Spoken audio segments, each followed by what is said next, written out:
and welcome to Enchantment of Eternity's review for the Expanse Season 2, Episode 7, The Seventh Man. This video is a part of a series of videos where I review episodes of the Expanse, so I'll have to start off with a spoiler warning for the Expanse up to Season 2, Episode 7. If you haven't seen up to this point, you may not want to watch this video, otherwise some things may be spoiled for you. However, on the topic of spoilers, I haven't mentioned this before because I thought that it just went without saying, but I received several comments on my last review that suggested otherwise, so I'll just remind people who have read the novels not to post spoilers in the comment section, as I assume most people would know that it's common courtesy not to do something like that. Any such comments will be deleted, as I aim to keep these videos spoiler-free for those who haven't read the novels. So this was a pretty solid episode. It wasn't mind-blowing or anything, but wasn't really expecting it to be. It did its job well of setting up for future storylines. So in my review for Home, I talked about how that episode felt like a season finale. Well, by the same token, these past two episodes felt kind of like season openers where they're setting up for new storylines. So it does make me question why they decided to structure the season the way they did, but perhaps this will all be made clear by the end of the season. So I didn't cover it last week's episode, so I may touch on that a little bit. However, I will focus more on this episode. So the episode begins dealing with the aftermath of the attack on Ganymede and clears things up a little bit, as I was a bit confused as to what was really going on. So from last week's episode, it seemed clear that the UN forces were attacking Draper and her Martian forces.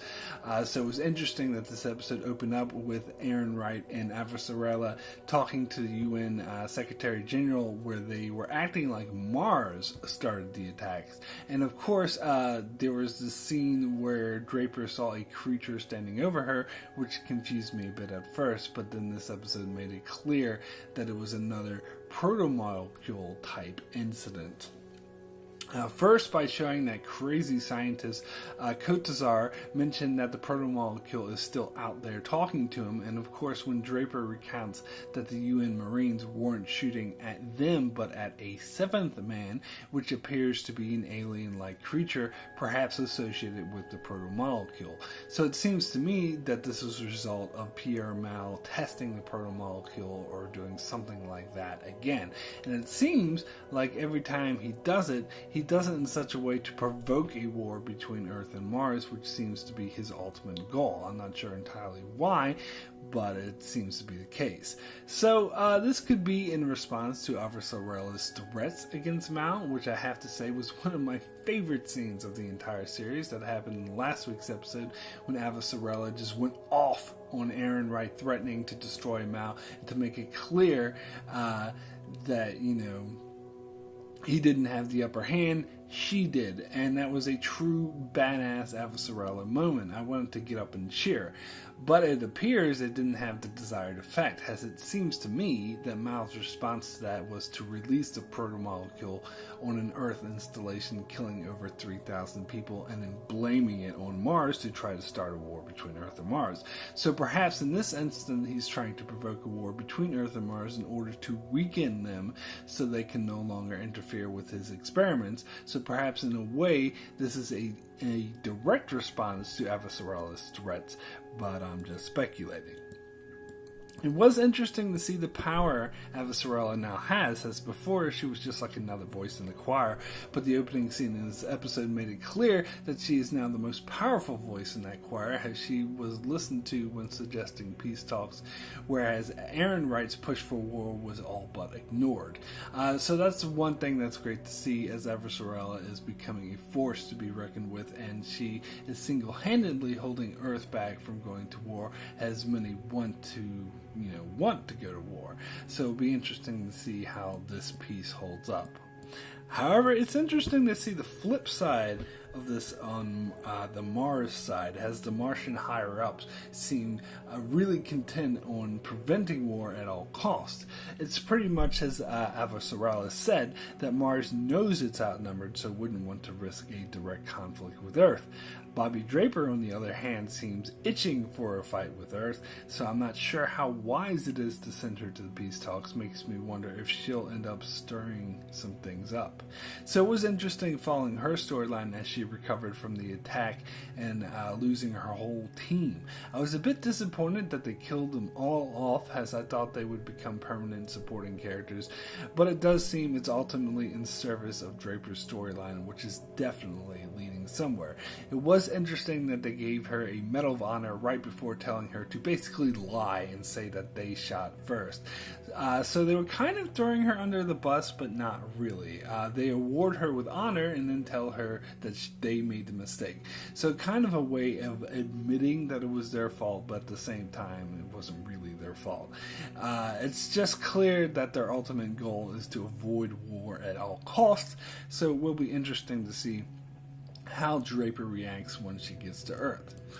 So then there's this storyline with Holden and Johnson dealing with the OPA politics. We get the return of Dawes in this episode, who has been well established as a power-hungry figurehead who's good at winning over people's hearts, as he acts like he wants what's best for the belt, when in fact his ultimate concern is with his own power. It was interesting to see how Holden reacted to him, as previously we've only seen Dawes and Miller's storyline, and it was interesting that Dawes even said he reminded him of Miller, which makes sense because both of them can see through Dawes' bullshit to see him as the power-hungry piece of shit that he truly is. And it's not too shocking that Dawes and Johnson have a passive-aggressive rivalry going on, as, for all of Fred Johnson's flaws, it seems obvious to me that he actually is genuine in his desire to do what's best for the belt, whereas Dawes clearly is most concerned about doing what's best for Dawes. So this episode mostly dealt with Dawes trying to find out what Johnson's big secret weapon is and steal it from him. It's interesting that he elicited the help of the young belter Diago by praising Miller, which was unbelievable bullshit because he hates Miller, but just goes to show how good of a manipulator he is. And it appears he even managed to corrupt Johnson's second-in-command, whom he obviously had a previous relationship with. So I wonder how this will play out for Johnson later on. So Dawes found out Johnson's secret weapon was the proto-molecule scientist Koltazar, and so proceeded to capture him. But the really interesting thing was, had he not done that, Holden would have killed him, which goes along with Holden's quest to want to wipe out anything involving the proto-molecule altogether. But there's a bit of irony in that Holden is pretty much acting like Miller did, whom he was so upset with for killing the scientist, and now he's trying to basically do the same thing. Perhaps he's learned a bit from Miller's example. It's also interesting to see that a potential rift could be growing between Naomi and Holden, as she seems to buy into Dawes' act at least a little bit, and still in some ways looks on Holden as an outsider. But it does seem that Holden had gotten to her here, but I can't help but get the perception that she seems to be torn a bit in terms of loyalty. And of course, if Holden ever found out that she didn't destroy their sample of the proto-molecule, that would create a huge divide between the two of them. In fact, when Koltazar first mentioned he was hearing the proto-molecule talk to him, I thought it might have been from that sample, but now it's pretty clear it's from Ganymede. So it is interesting that despite all of Dawes' flaws, he's actually right that the threat of the proto-molecule isn't over. In fact, when he said that bad men do things because they think it's for the betterment of all mankind, he hit the nail right on the head and was pretty much describing Pierre Mao to a T. But then again, that statement could also be said to apply to him. So it was really exciting to see the Rosinante go after Dolls when he ran away with Koltasar, and that it was just Alex and Naomi on the ship, as Alex pretty much like took charge. It was great seeing him like kick ass and get things done and know exactly what to do. But Dolls was one step ahead as he managed to fool them with the decoy and get away with Koltasar. So it will be interesting to see what Dolls does with him, and more importantly, he now has the knowledge of the proto-molecule, as if, if anyone would try to use the proto-molecule for their own personal advantage, damn the consequences, it's Dolls. So it's pretty clear nothing good can come of this, and I'm really excited to see where they're going to go with this. So my rating for The Seventh Man out of 10 is an 8, extremely good. Nothing about this episode blew me away per se, as it's mostly just a setup episode, but we need setup episodes, and this was a great setup episode that did its job well in setting up some really interesting storylines that has me totally invested to see what happens next.